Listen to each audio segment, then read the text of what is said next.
이스라엘이 가나안 땅을 정복하는 데 있어서 첫 관문이었던 여리고성 전투도 물론 중요하거니와 더불어 두 번째 전투였던 이 아이성 전투가 굉장히 중요한 의미를 갖게 되었습니다.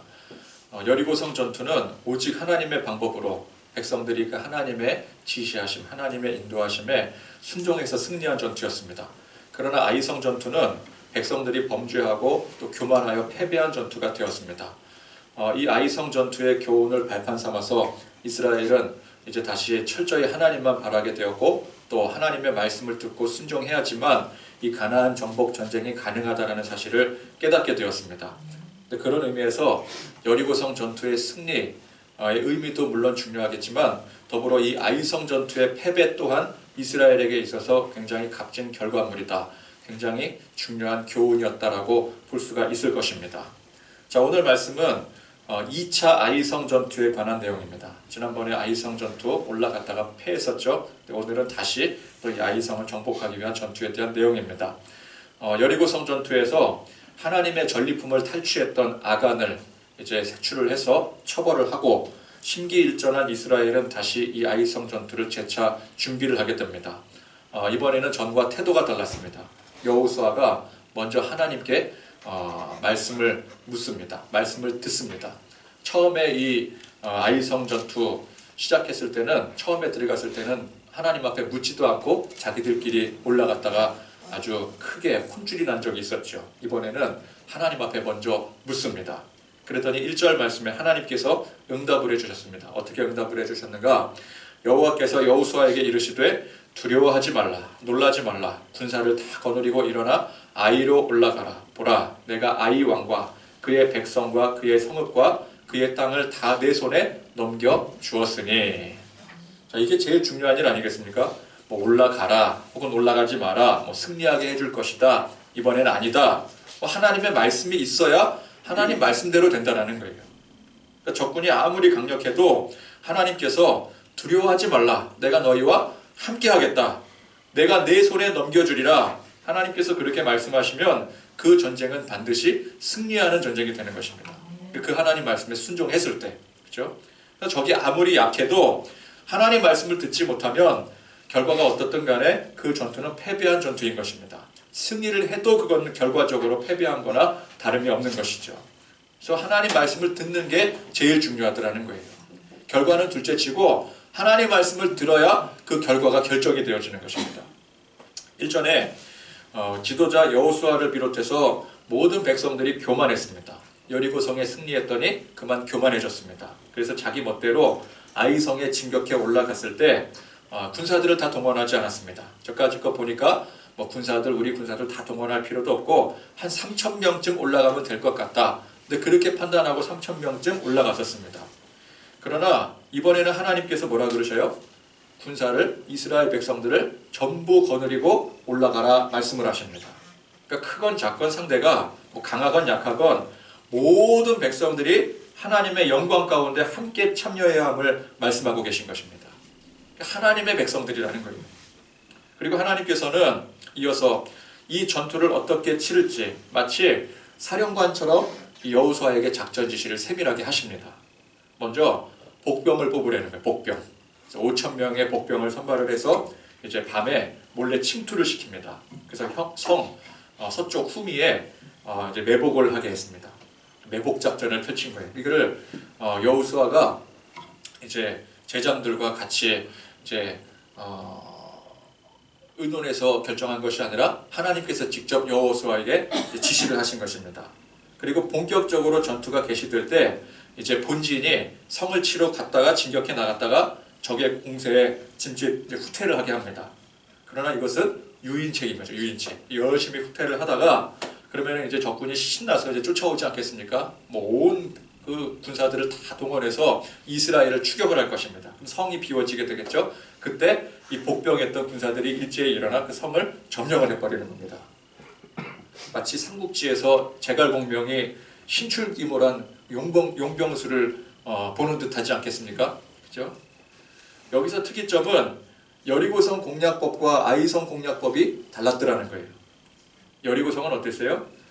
전쟁, 전투의 전술과는 전혀 상관없는 방식으로 하나님께서 지시를 하셨습니다.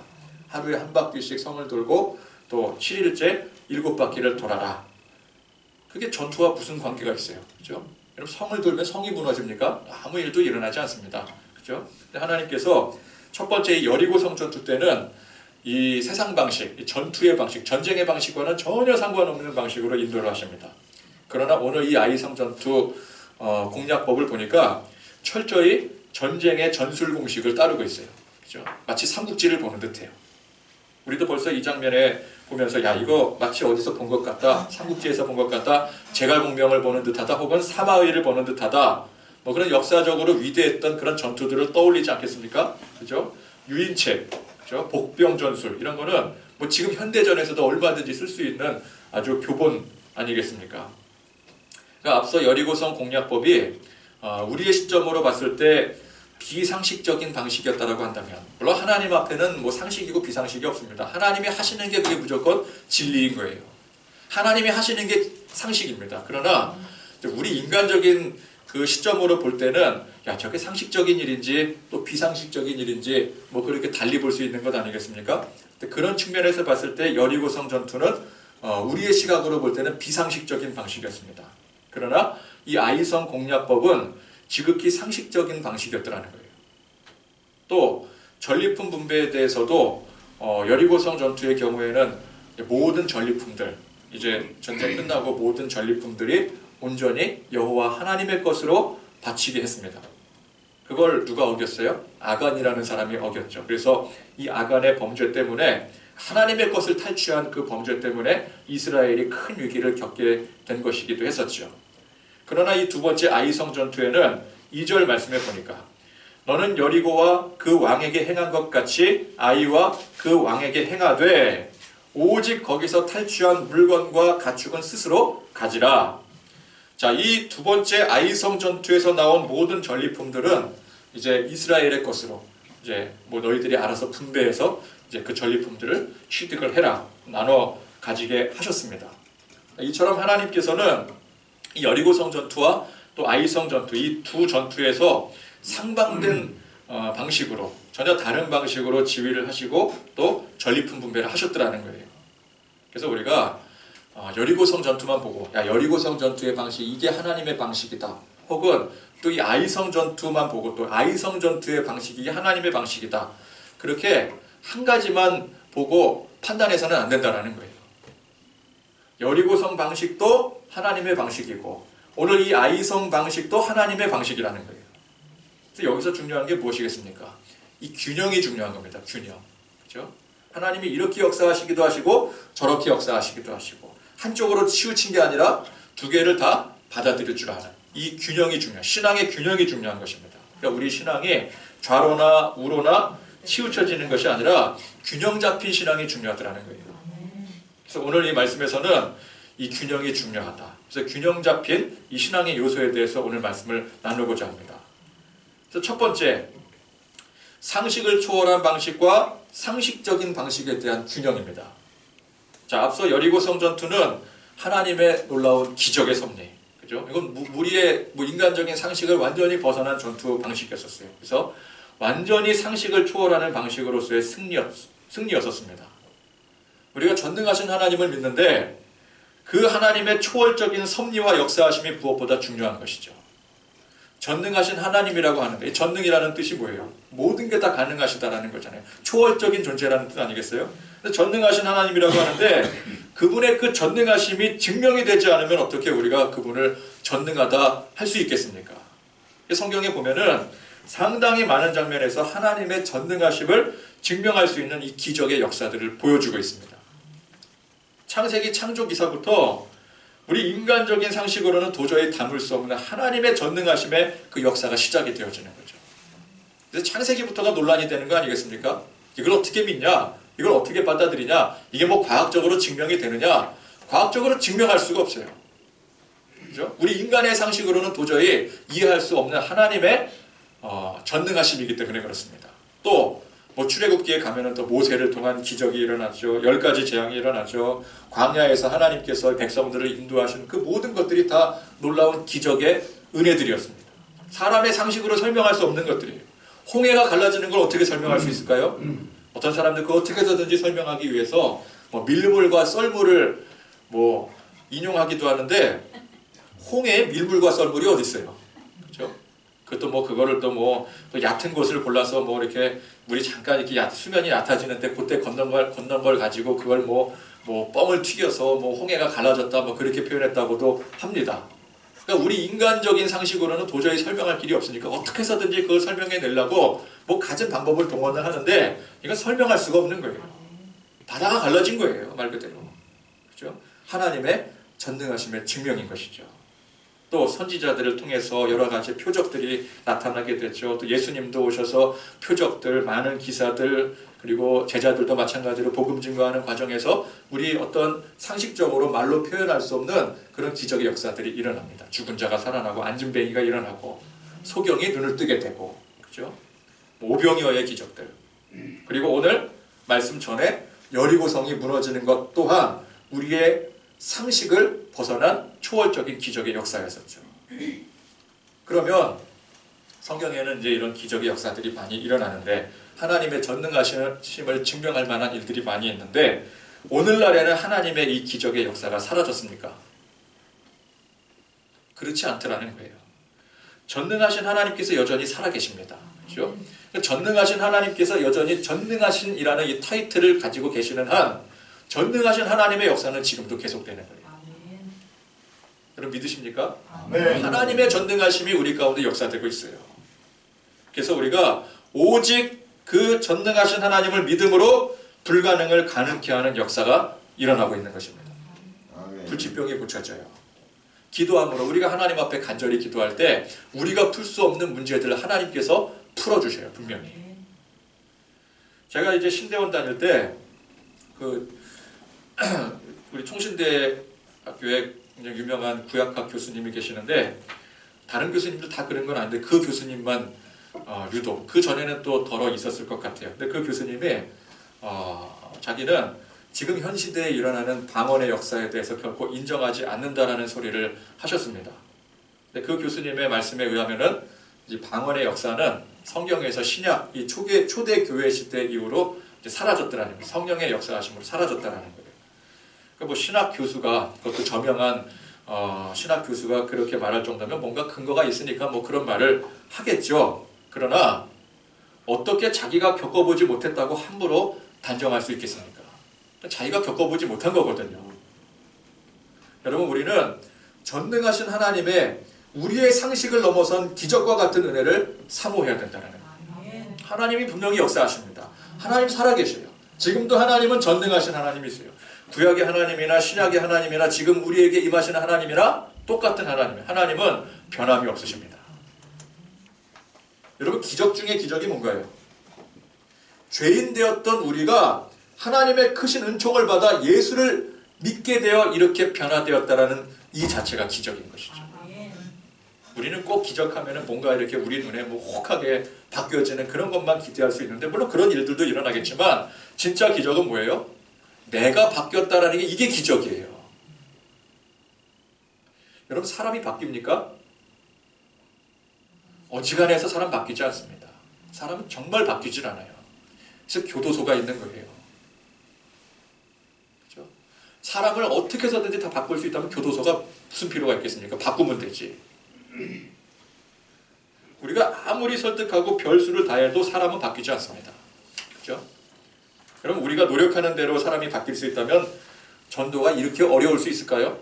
그렇죠? 열심히 나가서 전하는 대로 이 자리가 채워지면은 사실 전도는 어렵지 않아요. 우리가 열심히만 하면 돼요. 매주마다 나갔는데 매주마다 나가니까 한두 명이 전도되더라. 근데 월요일부터 토요일까지도 매일매일 꼬박꼬박 나갔더니 10명이 전도되더라. 뭐 그러면 우리가 안 나갈 이유가 없잖아요. 그렇죠? 그런데 1년 365일 매일매일 나가더라도 전도가 되지 않는다는 거예요. 사람이 변화되질 않아요. 그런데 그런 사람이 바뀌어서 예수를 믿고 은혜를 입고 사는 이 자체가 이게 기적 중에 기적이라는 거예요. 그러니까 사실 우리의 삶의 많은 부분에 있어서 많은 부분이 아니라 전부죠. 전부. 하나님의 이 상식을 초월한 은혜의 역사가 임하지 않으면 우리는 단 한순간도 제대로 살 수가 없는 거예요. 만약에 하나님의 이 기적의 역사가 없다면 기도를 뭐하러 하겠습니까? 내 힘과 능력으로 안 되는 거 하나님께서 도와주셔야 되는데 그런 개입이 전혀 없으시다면 우리가 기도를 아무리 하나님 앞에 드려도 아무 소용이 없는 거예요. 그러나 하나님은 성령의 역사하심으로 보혜사 성령을 우리에게 보내주심으로 말미암아 우리의 삶을 일거수일투족 감찰하십니다. 하나님이 우리의 머리카락까지 다 세신다고 하셨어요. 또 그 가운데 우리의 힘과 능력으로 불가능한 일들을 하나님께서 이루어 나가시는 거예요. 여러분 지금까지 우리 삶을 돌이켜보면은 내 힘으로 살았던 것 같은데 내 능력으로 지금까지 온 것 같은데 사실 알고 보면은 내 힘이 아니었어요. 내 능력이 아니었어요. 하나님의 역사하시면습니다. 하나님이 우리를 지금까지 인도해 오셨던 거예요. 그러니까 우리가 살면서 자꾸 우리는 기적하면은 뭐 병자가 일어나고 죽은 자가 살아나고 뭐 바다가 갈라지고 뭐 오병이어의 기적이 일어나고 우리 눈에 딱 띄는 그런 것만 이렇게 좀 솔깃해서 이 기적이 우리 삶에는 뭐 요즘에는 일어나지 않는다 그렇게 생각할지 모르겠지만 가만히 우리 삶을 돌이켜 보면은 이게 하나님의 기적의 역사로 지금까지 우리가 온 거예요. 제가 말씀드린 것처럼 이 자리에 앉아서 예배 드린다라는 것 자체가 이게 기적이에요. 그죠? 여러분 한국 사람이 예수 믿는 게 얼마나 어려운지 모릅니다. 제사 드리던 사람이 그 제사 드리는 거 다 팽개치고 하나님 앞에 나와서 예배 드린다는 게 그게 그 사람의 능력으로 불가능한 거예요. 그렇죠? 우리가 이렇게 변화되어서 하나님 앞에 모여서 기도하고 찬송하고 예배 드린다는 이 사실 자체가 기적인 것이죠. 그러니까 하나님의 역사하심이 없으면 우리는 살 수가 없었던 것이었습니다. 그래서 따지고 보니까 돌이켜 보니까 야, 내 삶 자체가 기적이었구나. 여러분 우리 삶이 기적이었어요. 그렇죠? 그래서 우리는 항상 이 기적의 하나님, 전능하신 하나님 바라보면서 소망하며 부르짖어야 되는 것입니다. 그러나 또 그것만 있는 게 아니더라는 거예요. 성경에 보면 초월적인 하나님의 역사가 많은 부분을 차지하고 있지만 또 한편으로는 지극히 상식적인 방식으로 우리가 이해할 수 있을 수준에서 하나님께서 역사하시는 장면 또한 굉장히 많은 부분을 차지하고 있는 것입니다. 사실 많은 부분에서 하나님께서는 세상의 순리에 따라 하나님의 백성들 살게 하십니다. 아브라함이나 또 모세나 다윗이 하나님의 사랑으로 특별한 존재들 아니겠습니까? 그런데 하나님께서 특별히 사랑하시고 선택한 사람들이라고 해서 너희들은 내가 특별히 선택한 자들이니까 영원히 이 세상에 존재해라. 그래서 영원히 세상의 순리를 어겨가면서까지 하나님 살게 하지 않으셨더라는 거예요. 사람은 누구나 때가 되면은 각자의 수명이 다할 때 죽음이라는 걸 맞이하게 됩니다. 그건 아브라함도 예외가 없고 모세도 예외가 없고 다윗도 예외가 없는 거예요. 갈멜산에서 하늘에서 불이 내려와 제단의 제물을 태워버리는 이 놀라운 역사가 일어나지만 여전히 아합 왕과 이세벨은 살기등등해서 이 엘리야를 죽이려 추격하는 거예요. 이게 현실이라는 거예요. 여러분 기적의 역사에만 집중한다면 아합과 이세벨도 그 일로 인해서 당장 망해야 되지 않겠습니까? 여호와 하나님의 능력으로. 그런데 그렇게 되지 않더라는 거예요. 하나님께서 특별히 이 모세 시대에 그 당시 이집트 왕이었던 바로 왕을 하나님의 기적의 섭리로 다스리시지만 그 외에 대부분의 왕들은 어떻게 해요? 그냥 세상의 순리대로 살게 내버려 두시는 거예요. 여리고성 전투와 같은 기적의 섭리가 있는가 하면은 아이성 전투와 같은 지극히 상식적인 섭리도 있는 거예요. 여리고성 전투는 그게 우리가 설명이 안 됩니다. 그죠? 그러나 아이성 전투는 설명이 되어져요. 고개가 끄덕끄덕 되어져요. 그죠? 아, 이런 전투 방식으로 승리할 수 있지. 얼마든지 우리 역사의 흔적에서 발견할 수 있는 장면들이에요. 그죠? 병이 들었을 때 하나님의 기적의 손길로 치유되는 역사가 있을 수도 있겠지만 병이 들었을 때 병원에 가서 치료받음으로 치유되는 역사도 있는 거예요. 병이 깊어서 그만 죽을 수도 있는 거예요. 그래서 우리는 상식을 초월한 방식도 하나님의 분명한 역사이지만 지극히 상식적인 방식도 하나님의 역사하심의 또 다른 방식임을 우리가 이해해야 된다는 거예요. 이 균형이 잘 잡혀져야 되는 것입니다. 그러니까 무조건 기적 쪽으로만 신봉해서 그것만 쫓아다니면 안 된다는 거예요. 신비주의자가 되어서 그렇지 못한 사람들을 정죄하고 함부로 비난하고 판단해서는 안 되는 겁니다. 우리가 병 들었을 때 하나님 앞에 기도해서 고침받는 것도 중요하지만 일단 병 들었으면 어디 가야 돼요? 병원 가야 되는 거예요. 약 먹어야 되는 거예요. 그죠? 그런데 어떤 사람은 나는 기도해서 병 나는 사람이야. 그래서 기도해서 병 나을 수 있습니다. 그런데 그렇지 못한 사람은 믿음이 없다고, 저 사람 하나님의 능력을 의심하는 자라고 비난할 수 없다라는 거예요. 또 그렇게 또 기적 쫓고 또 하나님의 그 신비한 그런 어떤 역사들을 또 추종하는 그런 사람들을 또 바라보면서 그걸 또 애써 부정하면서 무조건 상식만 쫓아다니는 것, 이것 또한 문제라는 거예요.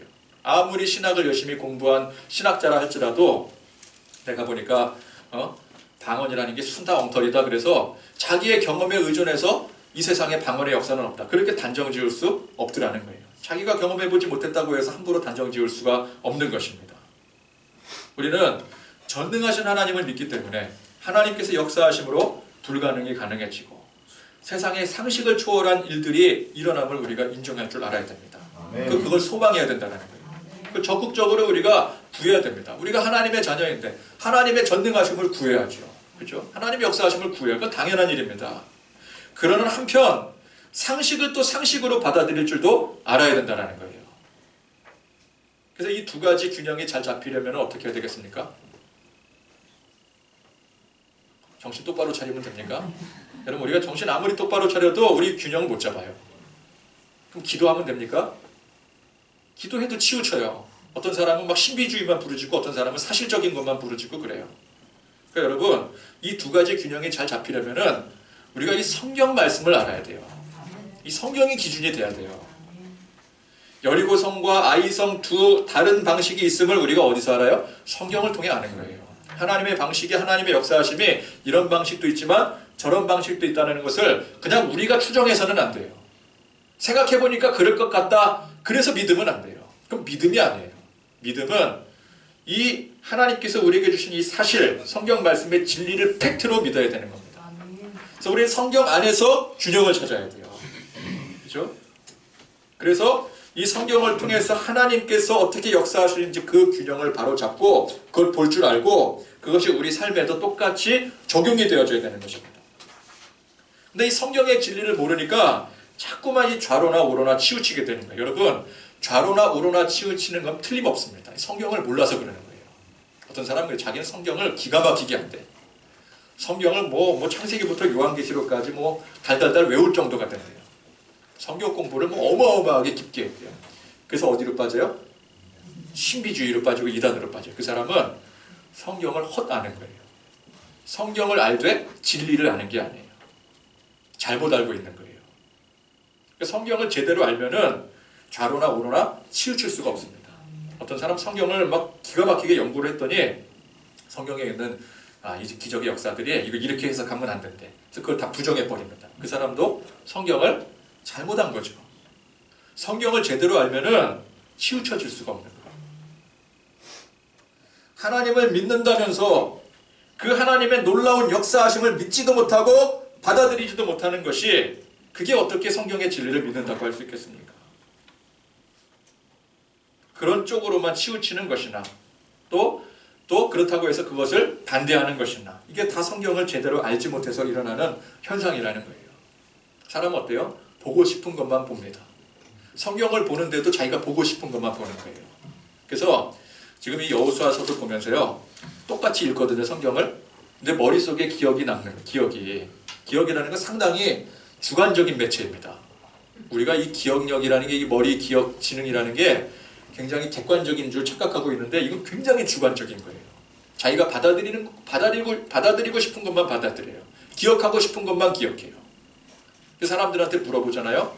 분명히 얘기했는데 자기가 기억하고 싶지 않은 건 무조건 모른대요. 안 들었대. 자기 못 들었대. 그럼 할 말 없는 거죠. 녹음해놓고 다녀야 돼. 녹음해놓고 나중에 틀어주면은 그 잘못 녹음한 거래요. 사람 그 정도입니다. 그래서 성경을 볼 때도 성경의 진리에 입각해서 보지 않으면 똑같이 성경을 보는데도 받아들이는 게 달라져요. 신비주의 쪽으로 빠지는 사람들은 여리고성 전투만 보는 거예요. 아이성 전투를 기억을 못해요. 또 상식적인 것만 받아들이는 사람은 아이성 전투만 기억하는 거예요. 성경을 제대로 보려면 어떻게 봐야 돼요? 여리고성 전투도 봐야 되고 아이성 전투도 봐야 되는 거예요. 똑같이 봐야 되는 거예요. 그러니까 말씀이, 하나님 말씀의 진리의 말씀이 중심이 되면은 우리는 자연스럽게 그 안에서 균형을 잡을 수가 있게 되는 것입니다. 여러분 좌로나 우로나 치우치지 마시기 바랍니다. 그러기 위해서는 성경 말씀에 집중하시기 바랍니다. 내 판단과 감각에 의존하지 말고 내 성향에 의존하지 말고 또 우리 성향 따라 가거든요. 그 성향에 의존하지 말고 오직 하나님의 진리의 말씀을 보실 수 있기를 바랍니다. 자, 균형 잡힌 신앙 두 번째는 하나님의 것과 하나님께서 주신 것을 구별할 줄 아는 신앙입니다. 이것도 굉장히 중요한 균형이죠. 자, 전리품을 분배하는 과정에서 첫 번째 여리고성 전투에서는 모든 전리품들은 하나님의 것으로 구별하여 드렸습니다. 그러나 두 번째 아이성 전투에서는 백성들이 마음껏 나눠 가질 수 있도록 하나님께서 허락을 하셨어요. 자, 우리가 하나님의 것과 내 것을 제대로 구별할 줄 모르면 온전한 하나님의 백성이 될 수가 없는 것입니다. 지난 시간 말씀이 어떤 말씀이었어요? 하나님의 것을 제대로 구별하지 못했던 아간의 범죄가 얼마나 큰 것인지, 하나님의 것을 도둑질하는 죄가 매우 크다라는 것을 우리가 말씀을 통해 알 수 있었습니다. 아간은 그 마음속에 자기가 하나님의 것을 탈취하겠다라는 직접적인 마음을 품지는 않았을 거라고요. 작은 탐심이 깃든 거예요. 야, 저거 그냥 버리면 아까운데 버린다고 생각을 한 거죠. 그러니까 하나님께 드린다는 게 결국은 자기 것이 안 되니까 버린다라는 것밖에 안 되지 않겠습니까? 그러니까 저게 아까운 거예요. 그 중에서 뭐 조금도 아니더라고 보니까 금덩어리, 뭐 은덩어리, 뭐 외투, 뭐 이제 탈출했잖아요. 근데 그게 그냥 남의 것을 훔친 도둑질의 행위로 볼 때는 죽을 정도까지는 아니죠. 아무리 도둑질을 했기로서니 돌로 쳐서 죽이겠습니까? 우리도 알게 모르게 남의 것을 취하기도 하지 않습니까? 여러분, 우리 좀 도둑질 좀 하시나요? 옛날에 소시적에는 남의 거 옆에 이렇게 지우개 이렇게 훔쳐가기도 하고, 뭐 장난감. 제가 예전에 장난감을 하나 이제 괜찮은 거 하나 가게 앞에서 샀는데, 제 친구가 그 눈독을 들이더라고요. 근데 집에 와서 보니까 그게 없어졌어요. 분명히 그 친구가 가져간 거야. 근데 이거 뭐 어떻게 뭐 할 수도 없고 이미 집에 돌아가 버렸으니 집에다 갖다 놓고 안 가지고 오겠죠. 근데 따지고 보면 저도 또 그런 짓 한 적이 있었거든요. 제가 동생이랑 어렸을 때 슈퍼마켓을 갔어요. 동네 가게를 갔어요. 동생이 이제 물건을 고르는 동안 제가 몰래 이렇게 3세븐을 이렇게 슬쩍 했었죠. 그러다가 주인한테 그만 걸렸어요. 그래서 동생 보는 앞에서 얼마나, 그 동생 친구도 있었는데 얼마나 창피를 당했는지. 근데 제가 물건 훔치다 걸린 거거든요. 도둑질도 했었어요, 제가 어렸을 때. 지금은 그런 도둑질은 절대 안 하죠. 제가 지금 뭐 이렇게 편의점 같은 데 가가지고 CCTV 보는데 그 사각지대에서 막 몰래 막 집어넣고 그런 짓을 할 리가 없지 않겠습니까? 그러나 그런 직접적인 도둑질이 아니더라도 간접적인 도둑질을 할 수가 있어요. 그죠? 나도 모르게. 뭐 예를 들어서 가게에서 거스름돈을 잘못 거슬러 줬을 때 잘못 계산이 된 거예요. 저한테 몇천 원이 더 들어왔어요. 그럴 때 어떻게 해야 돼요? 다시 가게에 가서 돌려줘야 돼요. 근데 많은 사람들이 어떻게 해요? 여기 계신 분들이야 우리 다 양심의 선에서 다 돌려주겠지만, 여기 없는 사람들, 저 밖에 뭐 너에게로 교회라든지 뭐 그런 데 있는 사람들은 그냥 이거 아싸 재수 이게 왜 떡이냐 그러고 그걸 자기 것으로 슬쩍 하는 거예요. 그렇죠? 근데 그것도 뭐 대수롭지 않게 넘길 수 있겠지만 엄연히 남의 것을 탈취하는 도둑질의 행위입니다. 또 뭐 여러 가지 또 회사 같은 데서 이중장부 쓰고, 요즘에는 아주 도둑질도 아주 찬란하게 하잖아요. 그죠? 나도 내가 도둑질인지도 모르고 도둑질하는 일들이 많아요. 장부 정리하다 보면은. 그죠? 그런 것들. 근데 그보다 더한 도둑질이라 할지라도 그것 가지고 죽음의 형벌을 내리지는 않는다는 거예요. 그죠? 우리도 도둑질 할 수 있고, 어떤 사람들은 크게 도둑질 할 수도 있고, 근데 도둑질 한다고 사형이 내려지는 건 아니잖아요. 그죠? 그러나 아간은 그 대상이 사람이 아니라 하나님이었다는 거예요. 그 대상이 하나님이기에 이는 어마어마한 죄가 되는 것입니다. 말라기서에 뭐라 그래요? 하나님의 것 11조를 드리지 않는 행위를, 그 하나님의 것을 도둑질을 하는 행위라고 규정을 합니다. 아나니아와 삽비라가 자기들이 판 돈을 처음에는 다 헌금을 하려고 했어요. 그런데 가만히 생각해 보니까 이게 너무 액수가 많은 거예요. 땅값이 많이 올랐어요. 이 너무 아까워. 그래서 어떻게 했어요? 반만 드렸어요. 처음에는 이제 교회에 전부를 팔아서 드리겠습니다. 그렇게 약속을 해놓고선 이게 전부입니다. 그리고 반만 드렸어요. 보통 교회 입장에서 그걸 안다 할지라도 어떻게 하겠어요? 아이고 뭐 성도님 감사합니다 그러면서 뭐 축복이 내릴 겁니다 그러겠지만 베드로는 그렇게 하지 않았어요. 바로 그냥 불같이 화를 내고 지적을 했더니 아나니아와 삽비라가 그 자리에서 죽음을 당하게 됩니다. 왜? 단이라도 드렸음에도 불구하고 이것은 성령을 속인 죄이기 때문에 그래요. 하나님의 것을 탈취한 죄이기 때문에 그래요. 그래서 그 두 사람이 그 즉시 직사를 해버린 거예요. 하나님은 왜 이에 대해서 이렇게 지극히 엄격하게 대하실까요? 하나님의 것인지 내 것인지도 분간을 못하는 사람이 어떻게 하나님의 백성이 될 수 있느냐라는 것이죠. 그러니까 하나님의 백성이 아니면 뭐 사나 죽으나 그거는 죽은 것과 똑같은 거예요. 탕자가 아버지에게 유산을 달라고 때를 쓰고 그래서 유산을 받아서 그걸 가지고 나가서 기어이 가지고 나와서 그걸 다 탕진하지 않습니까? 근데 방탕한 삶을 살았다고 해서 탕자라고도 하지만 아버지의 것과 자기의 것을 분간도 못하는 그 자체가 이미 탕자인 것이죠. 그렇습니다. 우리 이 세상에서도 부모의 것과 자신의 것을 분간하지 못하는 사람은 뭐라 그래요? 금수만도 못한 사람이라고 하죠. 부모의 것과 자기 것도 구분하지 못하는 사람. 그걸 우리가 기본적으로 인간이라고 할 수가 없는 거잖아요. 하물며 전능하신 하나님 아버지의 것과 내 것을 분간도 하지 못한다면 어떻게 하나님의 백성이라고 할 수가 있겠느냐. 성경은 우리에게 강조하고 있는 것입니다. 처음 것, 첫 열매, 이것은 무조건 하나님께 속한 것이다. 하나님의 것이다. 이것이 성경이 그토록 강조하는 진리의 말씀인 것입니다. 우리 신앙의 가장 근본이 되는 원칙이라는 거예요. 처음 것, 첫 소사는 하나님의 것이다. 그래서 첫 전투였던 이 여리고성의 모든 전리품이 하나님의 것, 하나님께 속한 것이 된 것입니다. 그런데 자, 이 근본이 되는 이 원칙, 처음 것, 첫 소사는 하나님의 것이다. 장자도 하나님의 것이다. 그런 거 아니겠습니까? 근데 여기에는 또 다른 당연한 원칙이 그 안에 담겨져 있습니다. 처음 것만이 하나님의 것이 아니라 전부가 하나님의 것이라는 거예요. 우리는 우리의 것이 사실 없어요. 내 것이라고 주장할 그 소유권 자체가 없어요. 우리의 모든 것이 하나님의 것입니다. 근데 하나님께서 그것을 우리에게 맡겨주신 거예요. 이 세상 사는 동안 잠시 맡겨두신 거예요. 그러니까 하나님의 거예요. 소유권은 하나님께 있어요. 단지 우리가 맡아두고 있는 것입니다. 전세 살고 있는 거예요. 전세 살고 있는 거. 그죠? 우리의 소유가 우리의 것이 아닌 하나님의 것이라는 것을 고백하는 그 믿음을 확인하는 것이 바로 이 처음 것, 첫 열매라는 거예요. 그러니까 다시 말씀드려서 이 처음 것만 하나님의 것이고 나머지는 우리의 것, 내 것. 그게 아니라 모든 것이 하나님의 것인데 우리가 그 사실을 믿음으로 인정함으로 그 중에 하나를 하나님 앞에 다시 되돌려 드리는 겁니다. 세금으로 드리는 거예요. 세금으로. 쉽게 말하자면. 그래서 11조는 10분의 1만이 하나님의 것이고 나머지 9는 내 것이다. 그게 아니라 하나님의, 전부가 하나님의 것이니 그 증표로 그 중에 1을 하나님 앞에 그 고백의 증표로 드립니다. 이게 11조예요. 주일도 마찬가지입니다. 월요일부터 토요일은 우리의 나날들이고 주일만 하나님의 날. 그래서 주일을 섬기고 지키는 것이 아니라 모든 날들의 주인이신 하나님 앞에 그 하루를, 주일을 구별하여 드리는 거예요. 이 고백으로 나가는 거예요. 이게 주일을 섬기는 것입니다. 그런데 주일마저도 내 날인 줄 착각하고 마음대로 여기며 사는 사람들이 많아요. 교회 나왔다가 또 어느 때는 뭐 내가 바쁘니까 내일 먼저 우선순위로 하게 되고 그건 주일을 섬기는 게 아니죠. 11조도 마찬가지입니다. 하나님의 것인데 하나님의 것인지도 모르고 또 11조 생활 제대로 안 하는 사람들이 있어요.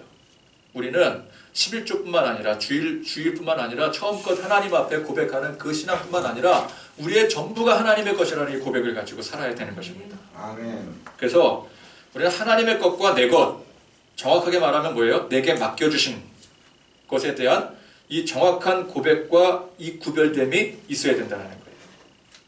하나님의 것, 그리고 그 중에 나에게 맡겨주신 것. 이 균형이 잘 잡혀야 돼요. 근데 이 균형이 무너지면 어떻게 돼요? 그냥 그걸로 우리의 삶이 완전히 무너지고 마는 것입니다. 소유권에 대한 개념이 틀어져 있는데 어떻게 우리의 삶이 하나님 앞에 온전히 세워질 수가 있겠습니까? 이건 소유권에 대한 문제거든요. 소유권이 누구에게 있느냐? 나에게 있느냐? 하나님에게 있느냐? 하나님께 있음을 인정하고 그 중에 하나님 앞에 드릴 것 드릴 줄 알고 그리고 하나님 내게 주신 것을 잘 사용할 줄 아는 이게 우리 신앙의 굉장히 중요한 균형적인 요소인 것입니다. 아멘. 또 이제 균형 잡힌 신앙의 세 번째 요소는 세상 속에서의 온전한 그리스도인의 모습이라는 거예요. 하나님께서는 여리고성 전투와 더불어서 아이성 전투에서도, 그러니까 모든 전투에서 다 공통된 상황입니다. 생명 있는 모든 것들을 진멸하라고 명하셨습니다. 모든 걸 다 진멸하라고. 자, 가나안은 분명히 세상적인 현실입니다. 그러나 그 세상적인 현실 가운데 하나님의 백성으로 구별된 삶을 살라는 말씀이에요. 모든 것을 진멸하라고 하는 것은, 생명 있는 모든 것을 진멸하라는 것은 가나안이라는 현실을 살고 있지만 그 가운데 너희들은 하나님의 백성으로 뚜렷하게 구별된 삶을 살아야 된다. 섞이지 않도록 진멸하라고 말씀을 하신 거예요. 우리는 다 천국이 아닌 이 세상이라는 현실 속에 살고 있습니다. 여러분, 이 세상은 결코 천국이 아니에요. 그 세상을 바라보면서 세상에서 진리를 찾으려고 하면 안 돼요. 세상에서 이상을 찾으려고 하면 안 돼요. 우리가 아무리 찾아도 세상에서는 이상이나 진리가 나오지 않습니다. 왜? 세상이 천국이 아니기 때문에 그래요. 우리 진리를 어디서 찾아야 돼요? 천국 가서 찾아야 되는 거예요. 천국만이 진리예요. 하나님의 나라만이 진리의 나라예요. 그런데 우리는 하나님의 백성이잖아요. 하나님의 백성이 천국 가서 살아야 되는데 지금 천국 가서 살지 않고 지금 이 비진리의 세상 속에 우리가 속해서 살고 있다는 것이죠. 그러니까 우리가 이 세상에 살면서도 우리는 세상과 구별된 그리스도인으로 살아야 되는 것입니다. 그러니까 그러면은 이제 우리가 그리스도인으로 살아가려면은, 세상에서 살아가려면은 세상을 완전히 등져야 될 것 같아요. 왜? 그리스도인의 방식, 하나님의 방식이 세상 방식과 완전히 다르기 때문에 그렇습니다. 그래서 어떤 사람들은 그래요. 세상을 완전히 부정해야 된다. 그래서 오직 하나님의 계시만을 바라며 살기도 합니다. 앞서 말씀드린 바와 같이 신비주의에 빠져서 사는 경우가 그런 거죠. 흰옷 입고 주님 오심만을 기다리면서 모든 삶에 그런 거 다 팽개치는 거예요. 결혼도 안 하고, 결혼했던 사람은 가정도 다 내팽개치고 동굴에 모여서 신앙생활을 한다든지 세상을 등지는 거예요. 사실 옛날 그 수도원이 그런 개념이었습니다. 그런 개념, 그죠? 세상을 완전 등져버리는 거예요. 세상은 전부 다 악하다. 세상이 악한 건 맞아요. 근데 세상이 악하다고 하나님께서 결코 세상을 등지라고 하진 않았습니다. 하나님은 우리를 세상에 남겨두셨더라는 거예요. 근데 그걸 모르고 이 균형이 깨지는 거죠. 세상을 자꾸만 등지려고 하는, 무조건 등지려고 하는 거예요. 이것도 하면 안 되고 저것도 하면 안 되고, 예수 믿는 사람들은. 그러나 그럴 것 같으면 하나님께서 우리가 예수 믿은 즉시 바로 천국에 데려가시면 될 일이지 뭐하러 이 세상에 남겨두셨겠습니까? 우리가 그리스도인으로서 온전한 정체성을 가지고 살 때 여러분, 그 현장이 지금 현재는 천국이 아니라 이 세상이 되어야 되기 때문에 그래요. 하나님께서 우리를 이 세상에 남겨두신 분명한 목적이 있는 거예요. 이유가 있는 거라고요. 우리가 이 세상을 사는 것은 하나님께서 우리가 세상을 살아가는 이 과정이 반드시 필요하기 때문에 우리를 이 세상에 보내신 것입니다.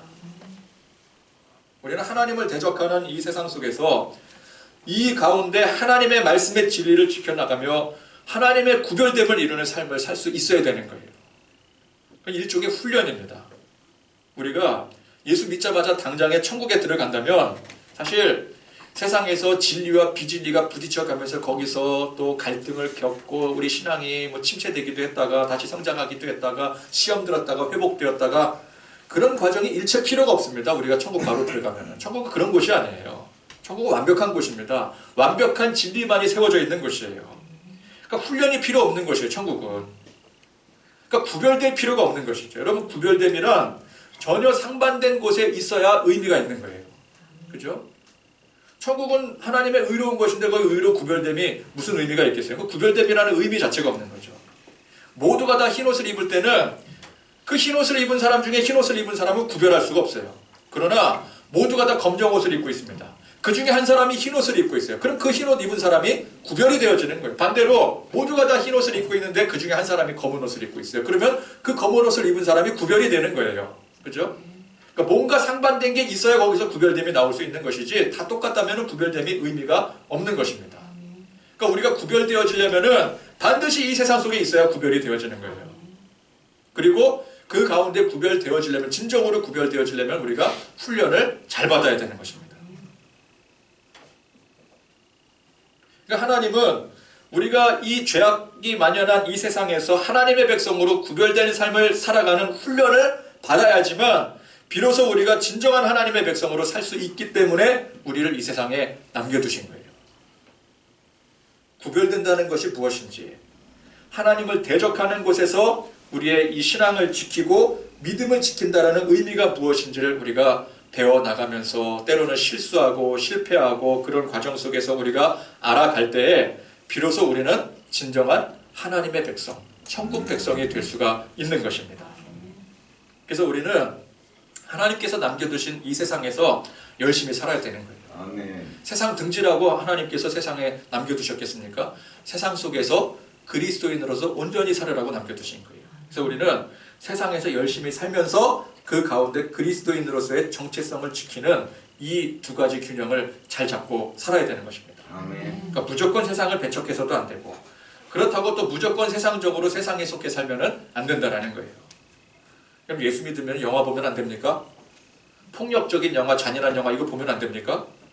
얼마든지 볼 수 있는 거예요. 스포츠 이런 거 즐기면 안 될까요? 어제 제가 응원하는 두산이 우승을 했습니다.